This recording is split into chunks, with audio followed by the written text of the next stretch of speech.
don't really know how long it took her to get into the dress because I was getting dressed in the other room. But I know it only took me a second to get her out of it.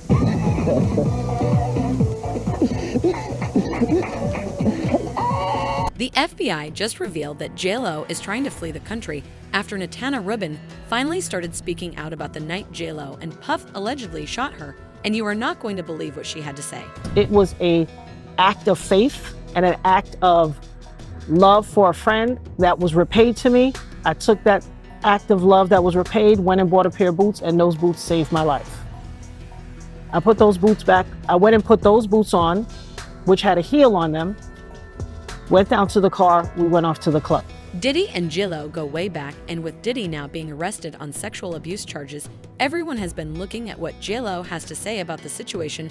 Back in 1999, J-Lo and Diddy dated for almost 3 years, becoming one of America's hottest couples. Interestingly, reports are now coming in that Diddy was sexually abusing minors and kidnapping women while he was dating J-Lo.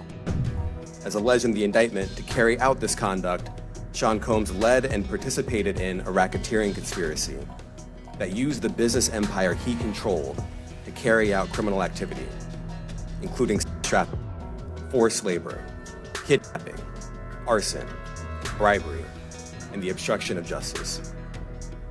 Let me say a little bit more about the charges. The indictment alleges that Combs abused and exploited women and other people for years, and in a variety of ways. As alleged, Combs used force, threats of force, and coercion to cause victims to engage in extended sexual performances with male commercial sex workers, some of whom he transported or caused to be transported over state lines. Combs allegedly planned and controlled the sex performances, which he called freak-offs, and he often electronically recorded them. The freak-offs sometimes lasted days at a time, involved multiple commercial sex workers, and often involved a variety of narcotics, such as ketamine, ecstasy, and GHB, which Combs distributed to the victims to keep them obedient and compliant. As alleged, when Combs didn't get his way, he was violent, and he subjected victims to physical, emotional, and verbal abuse. There are even reports that J-Lo herself was involved in Diddy's alleged freak-offs and even took part in threesome and orgies with other Hollywood elites while she was dating Diddy. Hey, speaking of This love, is love. I saw a guy on the internet the other day who said he used to be your security guard, who said that when you were dating J-Lo, Will Smith and Jada tried to pick her up on a threesome and you were gonna beat up Will Smith. Is that true? Yo, this show has gotten crazier since the last time I No, It's all about love, though. That's not true? You really heard that? Nah. What? Yeah, I watched it on the internet. You're telling me I can't believe everything I read? What? I don't know what you're talking about. Jimmy, I thought we was friends. Where did this? Tell me the story about how Puffy wanted to fight Will Smith over Jennifer Lopez. Oh, man.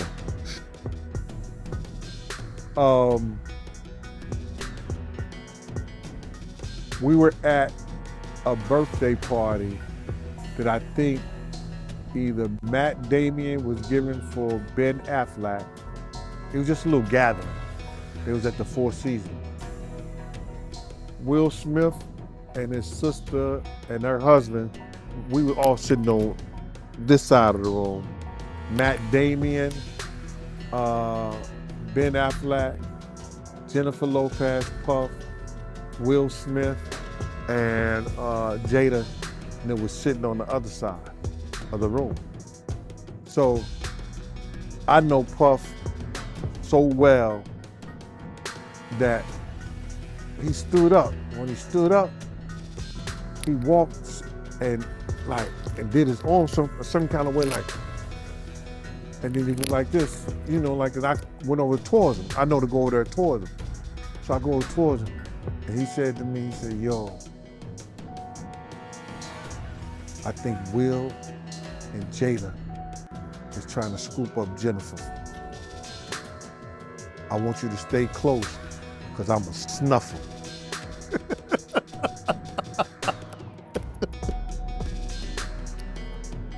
I said to myself, Will Smith gonna beat the shit out you. No, Puff could scrap now, but I don't think he could beat Will Smith. You know what I'm saying? Well, he could scrap. You know what I'm saying? So then he said that shit. So I didn't go back over there where Will Smith's sister and her husband was. I stayed like in the about, if he snuffed Will, I could move slow enough that Will could probably get 2 or 3 punches back in. Yeah, but that's funny. He thought that Jada and Will was coming on too strong to Jennifer, making advances. J.Lo and Diddy were even involved in a shooting back in 1999. The shooting, which resulted in the death of one person and another person getting shot in the face, never resulted in any arrests, even though both J.Lo and Diddy fled the scene allegedly. This was what led to J.Lo breaking up with Diddy, as it was her gun that was used in the shooting. Jennifer Lopez had to do was marry a white boy, Oscar winner, for people to stop remembering that she had a gun in her pocketbook. She had gunshot residue on her hands the night that Natanya was shot at that club. For all we know, that bullet came from the gun that was in her hand. And not once has she spoken up for the betterment of that woman. Not once has she donated to her family or for her medical bills that she's still paying, or say something in her defense to stop Puffy from gaslighting her and trying to put hits out on her because he was afraid that maybe one day they would open the case and she still has the bullet fragments in her face. Like J.Lo has said, nothing. Nothing.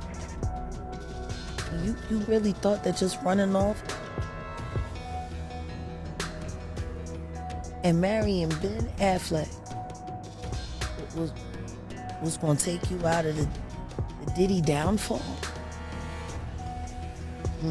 But it saved her the first time, though, didn't it? Because as soon as that club was over and as soon as they finished interrogating her, when she sat there and cried like a baby, I don't want to go to jail.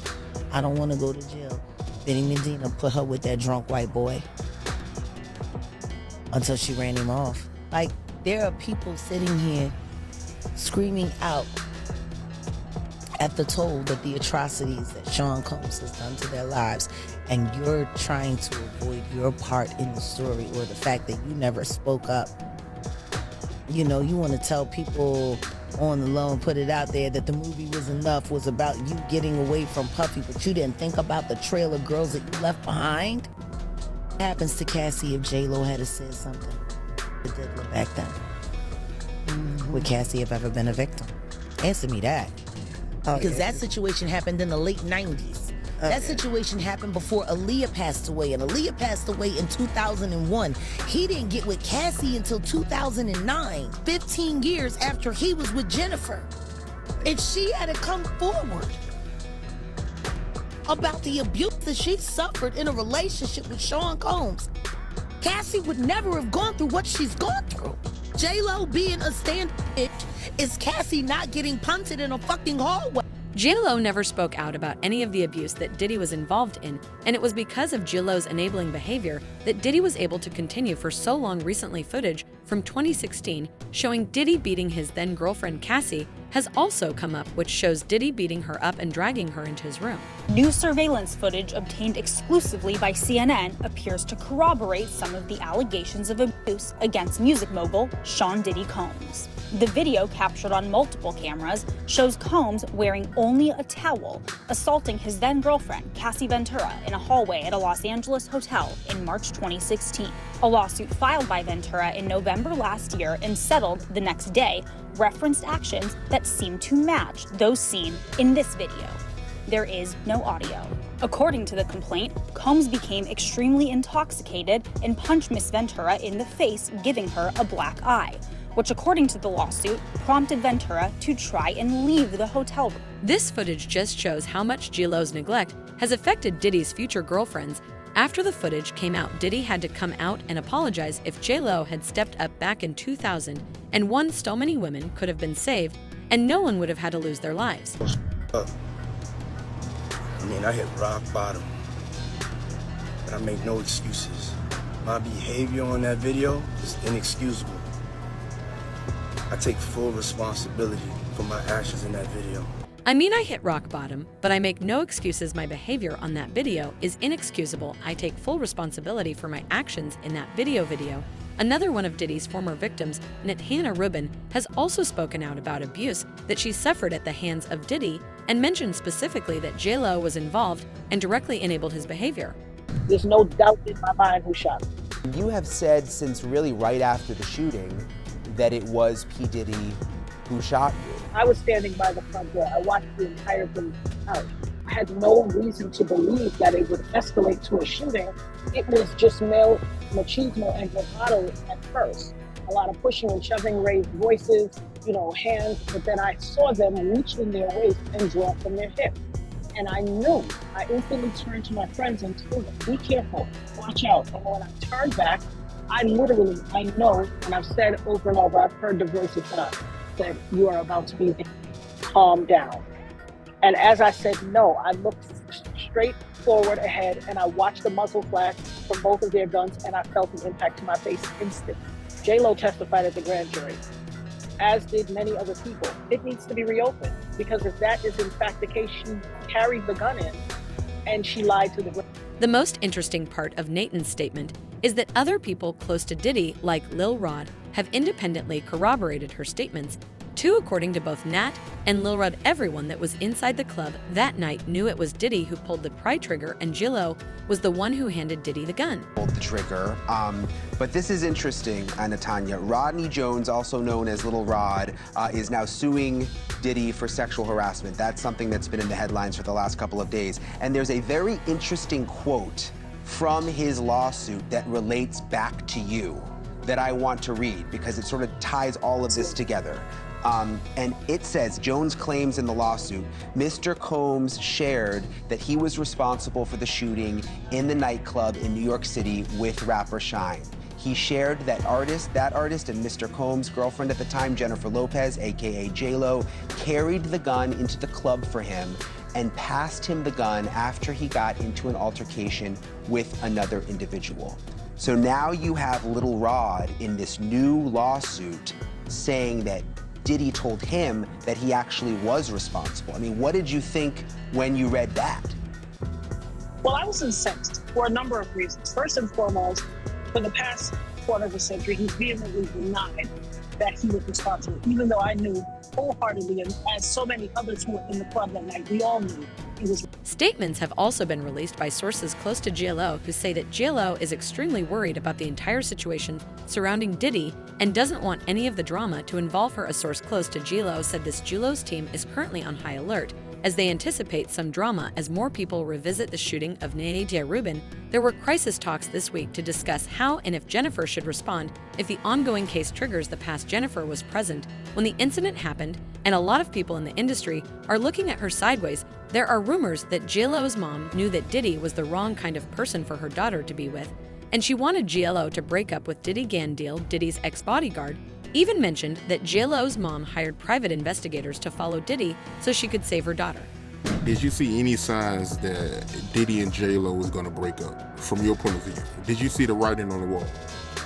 Well, when I saw a lot of people, a lot of investigators following us, I knew they were private eyes because I worked for a private eye company at that time also. That was a lead investigation on 29th Street between 10th and 11th Avenue. It was on 29th Street, elite investigation. So a lot of the private eyes, different private eye companies, you work with them on different other clients. One time we had Sharon Stone. So I knew a lot of the guys, and I saw a couple of guys who worked a couple of jobs with me before watching us. So I know a couple of guys that were watching us. So I was trying to tell Paul, we got PIs following us. You know what I'm saying? So there was only certain reasons if they was following us, if they was PIs, somebody was trying to find out something on us. And they'll usually be following us, not when we're going to a big party and stuff like that. They'll just be following me and Puff on our days that we were out and about and we were going certain places. So either somebody hired private eyes to follow us on behalf of Jennifer Lopez, or she did. But why do you think her and her team would do that? Somebody hired private eyes to follow us. It could have been her manager, Benny Medina. He didn't like Puff. You understand? So I could tell in the first meeting, when I was around him and Puff, when I was in the first meeting with around him and Puff, we was in this meeting, and I could tell how he was talking to Puff. You know what I'm saying? That he didn't so much care for Puff. So anything to get Jennifer away from him, I think he was capable and ready to do it. And you said J-Lo mom didn't like Puff either, right? His mom couldn't stand. His mom never took a present, a gift. If she needed air to breathe, she wouldn't take his last breath. People close to J-Lo were always against her dating Diddy. At the time, every Hollywood elite knew about the kind of person that Diddy was, and J-Lo's friends were desperately trying to keep J-Lo away from Diddy. Just look at how her mom reacted to the suggestion that J-Lo should get back to dating Diddy. If you recall, the last time that you were here, Yes. I was telling you that I could always see you getting back with Puffy in a little way.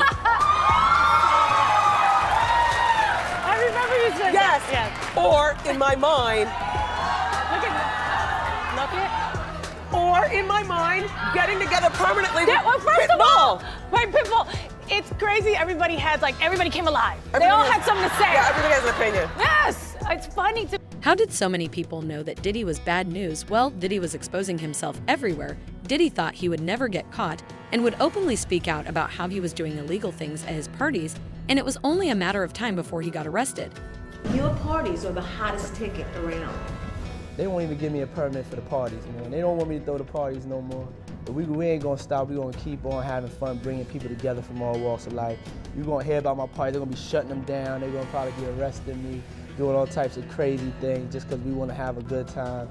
You know, whenever you bring up a different element into people's environment, things that broaden people's horizon, people get intimidated. There's a lot of people out there that feel intimidated by it, and it ain't nothing but break it down racial barriers, break it down generation barriers, people from all walks of life.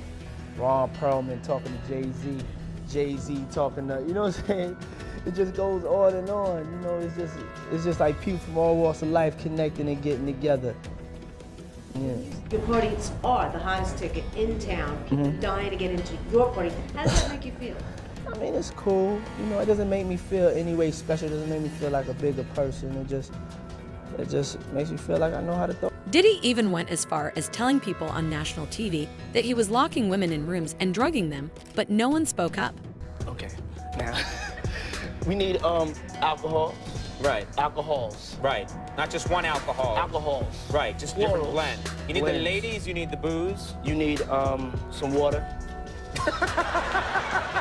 For watering plants? No, I don't know if guys have noticed this, like a lot of ladies drink water at parties. They Right. just, you know, so if you don't have what they need, they're gonna leave. Right. Gotta keep them there. Right. You need locks on the doors. Okay, this is sounding kind of dangerous now. It's a little kinky, but yeah. Rock with me, but just check it out. You need a lot of heat. A lot of heat. Yeah. Heat. You mean that physically the place has to be hot? You don't have no air conditioning. No air conditioning. Why is that? Heat affects the alcohol, and it also affects, like, you know, everybody gets a little bit more comfortable and loose. Builds up a nice little sweat. That just sounds disgusting. What are you doing? Depends on the way you look at it. Depends. Oh, people start getting it gets kind of sexy. Is that what you're saying? Yeah, you sexy. New word for you. Why did no one speak up? Well, according to Gandil, there's a much bigger conspiracy in the works. Crazy, but the feds, they also revealed that they got photos and videos of Diddy Freakos. When they did that raid, you understand, what they did was prior to the raid, they reviewed that civil lawsuit. And that civil lawsuit told, Cassie's civil lawsuit was LeRod had already did it. LeRod hadn't did his yet, did he? Did LeRod do his lawsuit before the raid or after the raid? Oh, before. Yeah, so what they did was they reviewed both of those civil lawsuits and found that there was some criminal activity in those lawsuits. We spoke that on Art of Dialogue. We spoke about that on your show. I said if they really wanted him, all they had to do was review those civil lawsuits. And once they find the criminal activity in those, they could bring him in. Now, did the Federal Bureau of Investigation in Miami do it? No, they didn't. Did California do it? No, they did not. The Southern District of New York, they took it upon themselves and put on that raid and everything based on the information they found in Cassie lawsuit and the information they found in Little Rod lawsuit. But all this is bigger than Diddy.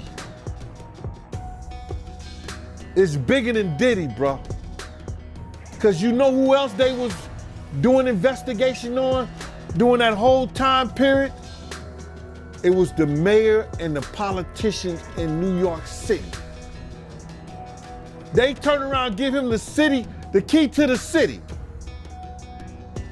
All the mayor people that he brought on here in New York City are all resigning. They all resigning. People ain't gonna tie this together, but if you look at it, you have to say, because of Mayor Adams and his relationship with Diddy, it brought on the Southern District of New York to start investigating Diddy on civil lawsuits that was put against him. Because the feds is going... Will J.Lo be called to testify against Diddy, or will she try and get away from the entire situation? Like last time, let us know your thoughts in the comments below, and don't forget to subscribe to the channel.